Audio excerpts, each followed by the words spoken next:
तो फुटबॉल का नया चैंपियन बन गया है अर्जेंटीना। 36 साल के लंबे इंतजार के बाद पेनल्टी शूटआउट से आया मैच का फैसला और Argentina FIFA world cup final में अर्जेंटीना की ऐतिहासिक जीत। पेनल्टी शूटआउट में फ्रांस को 4-2 से हराया। मेसी को मिला गोल्डन बॉल अवार्ड।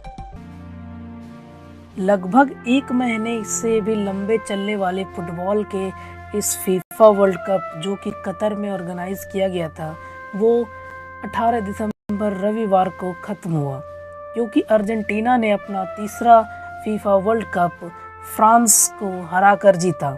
इसमें अर्जेंटीना ने फ्रांस को 4-2 से हराया और यह जीत पेनल्टी के कारण हुई थी। ये दुनिया का सबसे बड़ा आयोजन है। फुटबॉल दुनिया का सबसे बड़ा गेम है और सबसे ज़्यादा चाहता गेम। साथ साथ यह इतिहास का अब तक का सबसे महंगा वर्ल्ड कप होगा, क्योंकि जब 2010 में विश्व कप की मेज़बानी कतर को दी गई तो उस समय से लेकर आज तक तकरीबन 12 साल में कतर ने $220 बिलियन से अधिक इन सारे चीज़ों में खर्च किए हैं, जो कि 2018 के आयोजन के लिए रशिया द्वारा खर्च किए गए रुपए से 15 गुने ज़्यादा है। लियोनेल मेसी ने 1986 के बाद अर्जेंटीना का पहला विश्व कप, पहला फीफा वर्ल्ड कप जीता। ये अर्जेंटीना का तीसरा फीफा वर्ल्ड कप है। यह वर्ल्ड कप इतना खास इसलिए भी हो जाता है क्योंकि ये इतिहास का सबसे ज़्यादा महंगा वर्ल्ड कप साबित होने वाला है और इस जीत पर बेहद ज़्यादा खुश है।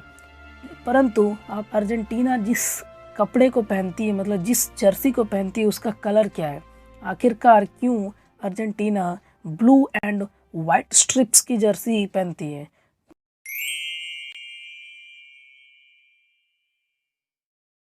बिजांटिन साम्राज्य और नेपोलियन और एक रेवोल्यूशन भी शामिल है। बिजांटिन साम्राज्य में जो रोमन साम्राज्य के पूर्वी आधे हिस्से पर अपना कब्जा करते थे, जो नीले रंग को काफ़ी ज़्यादा एक्सपेंसिव, महंगा रंग मानते थे। वे समझते थे कि ये एक राजशाही का प्रतीक है और यह एक वर्शिप का बहुत बड़ा केंद्र है। यह कलर, क्योंकि सेंट मैरी जिनकी तस्वीर कुछ कलाकारों ने मिलकर बनाई थी, उन्हें इसी नीले रंग के वस्त्र को पहनाया हुआ दिखाया गया था।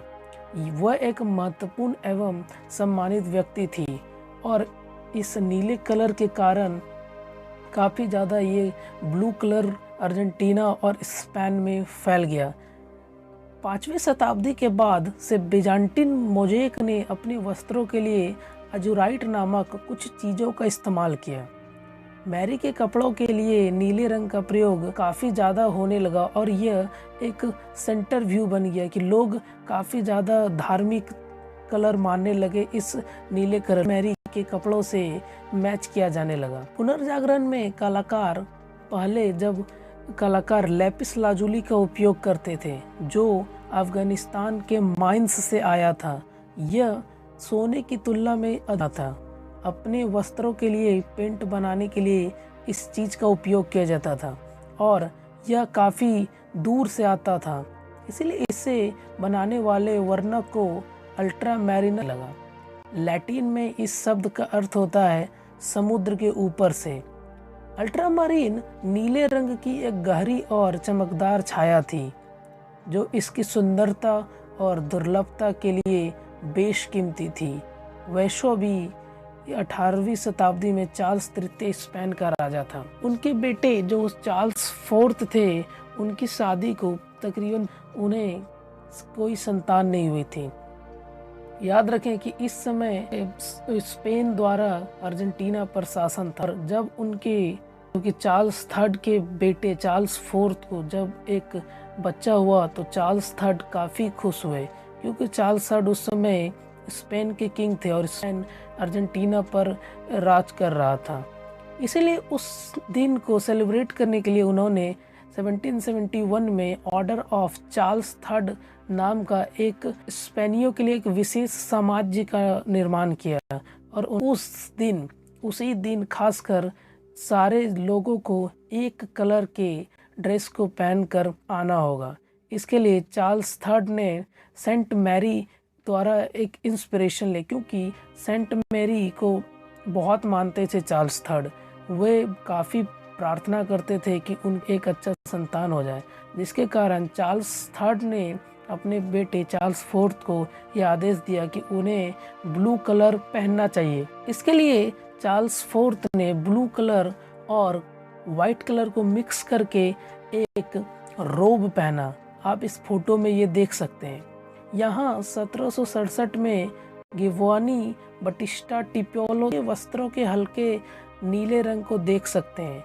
यह पेंटिंग चार्ल्स थर्ड द्वारा कमीशन की गई थी। यहाँ जब नेपोलियन ने अपना कब्जा किया और जब नेपोलियन ने विद्रोह को दबाने के लिए स्पेन पर अटैक किया, तो जब उस समय उस देश के राजा फर्डिनेंड 7 थे, जो कि चार्ल्स थर्ड के पोते थे, और उन्हें गद्दी से हटाने के लिए काफ़ी प्रयत्न किया गया। नेपोलियन ने इसके बजाय अपने भाई जोसेफ बोनापार्ट को स्पेनिश सिंहासन पर बैठा दिया, जिसके कारण स्पेन और पूरे अर्जेंटीना में विद्रोह रेवोल्यूशन शुरू हो गया। इससे काफ़ी ज़्यादा विद्रोही पैदा होने लगे। सिर्फ ये स्पेन में ही नहीं बल्कि पूरे अर्जेंटीना में भी फैल गया। स्पेन के सच्चे सम्राट के प्रति अपनी निष्ठा दिखाने के लिए अर्जेंटीना के विद्रोहियों ने बोनापार्टिस्ट सेनानियों को खुद से अलग करने के लिए फर्डिनेंड के प्रति वफादारी दिखाने लगे। इसके लिए उन्होंने ऑर्डर ऑफ चार्ल्स थर्ड, जो कि एक स्पेनिश के लिए एक नियम और एक ऐसा समाज बनाया गया था, उसमें हल्का नीला और सफ़ेद रंग पहना था, जिसके लिए ये काफ़ी फेमस हुआ था। 2 साल बाद 1810 में अर्जेंटीना में रेवोल्यूशन छिड़ गया और 1812 में इसके नेता मैनुएल बेलग्रानो, जो कि अर्जेंटीना के एक फेमस नेता थे, उन्होंने अर्जेंटीना के कोकेड का निर्माण किया। कोकेड मतलब एक रिबन टाइप का होता है। एक कोकेड रिबन का एक गांठ को बोला जाता है। इसका एक प्रतीक जिसका उपयोग क्रांतिकारी ताकतों को शाही लोगों से अलग करने के लिए किया जाता था, और उन्होंने पहले जोसेफ बोनापार्ट के तहत स्पेनिश शासन से अर्जेंटीना के विद्रोह के लिए इसी रंग का प्रयोग किया।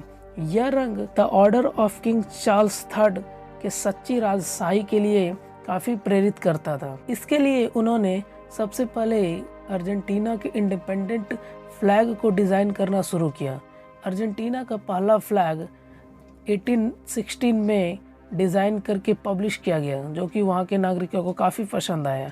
और आप इसमें जो एक सूर्य का जो फोटो देख सकते हैं सन का, उसे 1818 में जोड़ा गया था। जब बेलग्रानो ने पहली बार अपना डिज़ाइन लोगों के सामने पेश किया, तो उन्होंने इसके रंगों की जो कंपेयर किया था वो आकाश और बादलों से क्यों थी, क्योंकि अर्जेंटीना हमें पता है कि काफ़ी नेचुरल कंट्री है और वहाँ पर काफ़ी ज़्यादा नेचर विकसित है। वो चाहे जंगल हो, वो चाहे पेड़ हो, पहाड़ हो, ये काफ़ी विकसित है। तो लोग को ये समझाया गया कि उन्होंने ऊपर आसमान को देखकर, ब्लू कलर और उनके बीच बादलों को देखकर यह झंडे को डिज़ाइन किया गया है। कुछ दशक तेजी के साथ बढ़ने के साथ ही 1880 में फुटबॉल नामक एक खेल काफ़ी ज़्यादा अर्जेंटीना में फेमस होने लगा, क्योंकि ब्रिटिश रेल वर्कर्स ने इन खेलों को अर्जेंटीना तक पहुंचाया और इस कारण अर्जेंटीना के लोकल्स को काफ़ी ज़्यादा इस खेल से प्रेम होने लगा, क्योंकि ये खेल काफ़ी मज़ेदार था और आसान भी था। जिसके लिए पहली बार उन्होंने 1891 में एक लीग बनाई थी और 1893 में उन्होंने एक फुटबॉल एसोसिएशन की स्थापना भी कर दी। अर्जेंटीना के राष्ट्रीय टीम ने 1902 में उरुग्वे के खिलाफ अपनी शुरुआती के लिए एक हल्के नीले रंग की शर्ट पहनी थी, लेकिन 6 साल बाद 1908 में उन्होंने सफ़ेद और हल्के नीले रंग की धारियों वाली किट में ब्राज़ीलियाई लीग की एक ऑल स्टार टीम खेली।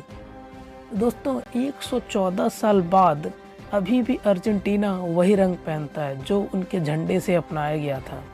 यह एक धार्मिक, कलात्मक, डेवलपमेंट और कई परंपरा को दर्शाता है और अर्जेंटीना इसी के कारण अपना जो फुटबॉल का कलर है वो नहीं बदलता और इसके जर्सी पर हमेशा वाइट एंड ब्लू स्ट्रिप्स रहते हैं।